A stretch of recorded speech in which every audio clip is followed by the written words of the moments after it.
ज्ञान गुण सागर में आपका स्वागत है। जब मनुष्य हृदय अभिमान से ग्रस्त हो जाता है तब उसे ज्ञान नहीं रहता कि वो क्या कर रहा है। अर्थात अभिमान वह वस्तु है जो मनुष्य के ज्ञान को नष्ट कर देता है और उसे पतन के मार्ग पर ले जाता है।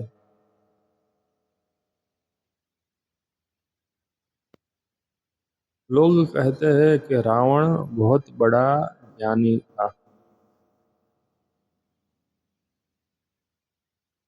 मनुष्य के ज्ञान का मूल्यांकन उसने क्या पढ़ाई की है, क्या पढ़ा है, कितना जानता है, उससे हमें नहीं करना चाहिए, क्योंकि यह सब ज्ञान नहीं है, यह जानकारी है। तो ज्ञान क्या है? ज्ञान वह है जिससे मनुष्य को यह समझ प्राप्त होती है कि जानकारी का प्रयोग कैसे किया जाए, जानकारी का सदुपयोग कैसे किया जाए, जिससे अपना और दूसरों का कल्याण हो। उसे ज्ञान कहते हैं। जानकारी और ज्ञान में यह अंतर है। तो रावण बहुत जानकार था, बहुत कुछ जानता था, बहुत सारी विद्याएं उसे प्राप्त थे, परंतु वह विद्या, वह जानकारी, वह ज्ञान में परिवर्तित नहीं कर पाया, क्योंकि वो अभिमानी था। उसे अभिमान क्यों था? उसका मूल कारण क्या था? यह सोचने का विषय है। परंतु वीडियो में आगे बढ़े इससे पहले निवेदन है कि चैनल को सब्सक्राइब करें और वीडियो को लाइक और शेयर करें। तो रावण के अभिमान का मूल क्या था? इससे पहले हमें यह जानना होगा कि रावण की उत्पत्ति किस परिस्थितियों में हुई थी। सबसे पहले तो भगवान विष्णु जब अपने भवन में विश्राम कर रहे थे तो वहाँ पर शंकादिक ऋषि उपस्थित हुए। जय विजय नाम के द्वारपालों ने उन्हें रोका तो उन्हें ये श्राप मिला कि उन्हें 3 जन्मों तक भगवान से शत्रुता करनी होगी। तो वही जय और विजय भगवान से शत्रुता करने के लिए पृथ्वी पर अवतरित हुए थे। तो कोई ज्ञानी व्यक्ति भगवान से शत्रुता क्यों करेगा? परंतु उनकी नियति में था कि प्रभु से शत्रुता करनी है। तो पहले तो प्रभु की माया इतनी प्रबल है कि वह किसी का भी ज्ञान नष्ट कर सकती है। श्री हरि की माया केवल शिव जी पर अपना प्रभाव नहीं डालती। पुराणों में ऐसा उल्लेख है कि श्री हरि की माया ने शिव जी पर प्रभाव डाला था, परंतु वह शिव जी की अपनी इच्छा थी, उनकी स्वीकृति थी, तभी श्री हरि की माया उन पर प्रभाव डाल सकी थी। क्योंकि शिव जी के पास भी अपनी एक माया है।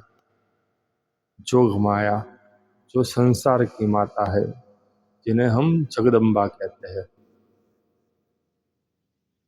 तो पहले तो यह एक कारण है रावण के अभिमानी होने का, परंतु यह कारण तो परलौकिक अलौकिक कारण है, इस लोक का नहीं है। तो इस लोक के क्या कारण है जिसके कारण रावण अभिमानी हुआ, और हमें उन सभी कारणों से बचना चाहिए। तो सबसे पहला कारण, रावण उस प्रजाति का व्यक्ति था जो पूरी तरह पतंग के मार्ग पर अग्रसर थी। उनका पतन हो ही चुका था। राक्षस जाति नष्ट ही हो गई थी जब हेती और प्रहेती के वंश में आगे चल के कुछ ऐसे राक्षस हुए, माली सुमाली। उन्होंने भगवान विष्णु से युद्ध किया और पराजित होना पड़ा, और उन्हें पाताल लोक में छिप कर रहना पड़ा। तो पृथ्वी पर से राक्षस प्रजाति लगभग नष्ट ही हो चुकी थी। तब किसी ने राक्षसों को यह सलाह दी कि वह अपनी कन्या ब्राह्मण कुल में दे दे, किसी ब्राह्मण के साथ अपनी कन्या का विवाह करे, तभी राक्षस कुल का उद्धार संभव है। तो कैकसी नाम की एक राक्षसी, जिसका विवाह पुलस्त्य के पुत्र विश्रवा से हुआ, और उसी कैकसी के गर्भ से रावण की उत्पत्ति हुई।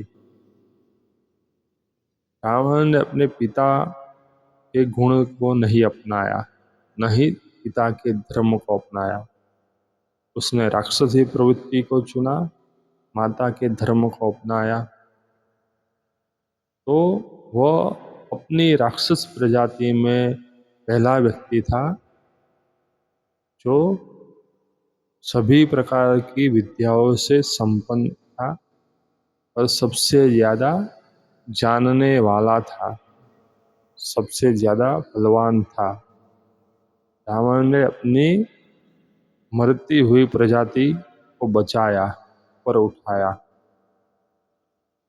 तो राक्षस जाति में रावण से पहले उसके जैसा न कोई हुआ था, न आगे कोई होने वाला था।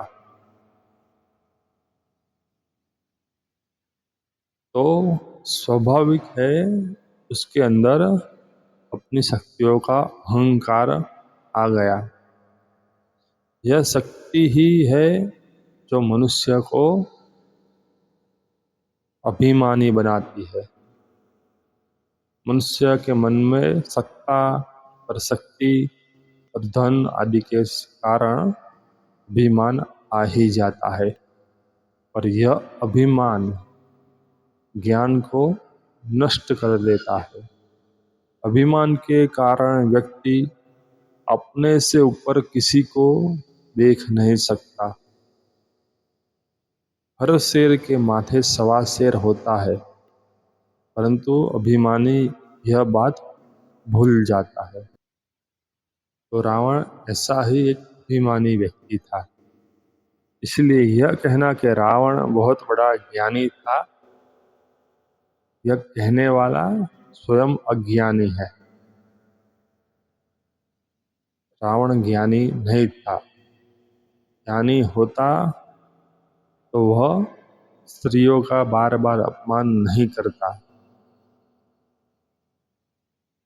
माता सीता को हरण नहीं करता।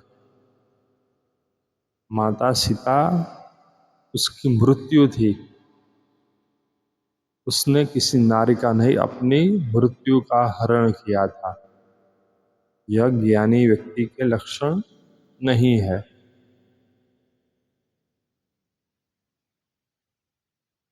उसके जीवन में बार बार उसने अपनी मूर्खता का प्रदर्शन किया। वाल्मीकि रामायण में बहुत सारे प्रसंग है, उसने अपनी मूर्खता का प्रदर्शन किया। जब उसे वरदान में मनुष्य से सुरक्षा नहीं दी गई थी, तब भी वह सहस्त्रार्जुन कार्तवीर्य सहस्त्रार्जुन से भिड़ गया। कार्तवीर्य सहस्त्रार्जुन कोई सामान्य व्यक्ति नहीं था, भगवान विष्णु के अंश से उत्पन्न हुआ व्यक्ति था। भगवान दत्तात्रेय का परम भक्त था।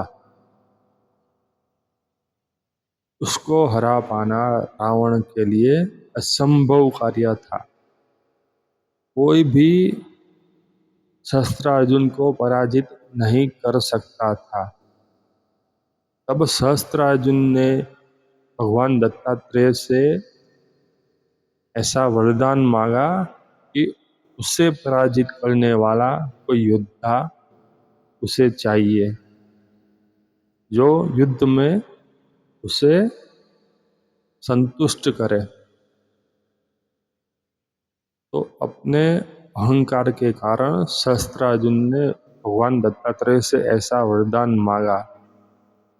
इसी कारण से परशुराम, भगवान विष्णु परशुराम स्वरूप में अवतरित हुए और भगवान से शत्रुता करने के लिए जिस तरह रावण अधर्म के मार्ग पर चला, उसी प्रकार से सहस्त्रार्जुन भी अधर्म के मार्ग पर चला और भगवान परशुराम के द्वारा मृत्यु को प्राप्त हुआ। तो ऐसे सहस्त्रार्जुन को ललकारना रावण की मूर्खता ही थी। उसी प्रकार से मूर्खतावश उसने बाली के साथ युद्ध किया और पराजय को प्राप्त हुआ। अपने ही बड़े भाई कुबेर की पुत्र वधु के साथ उसने बलात्कार किया। तो यह किसी ज्ञानी व्यक्ति के लक्षण बिल्कुल नहीं थे। अपनी बहन शूर्पणखा के पति को मार डाला, ये किसी ज्ञानी व्यक्ति के लक्षण नहीं थे। शिव के अवतार भगवान हनुमान की पूंछ में आग लगाने को उसने आदेश दिया, यह किसी ज्ञानी व्यक्ति के लक्षण नहीं थे। तो रावण ज्ञानी कदापि नहीं था। अगर वह ज्ञानी होता तो अपने पिता के मार्ग पर चलता। ब्रह्मा के वंश में जन्मा रावण राक्षसों के मार्ग पर चला, वही उसकी अज्ञानता थी। तो मित्रों यह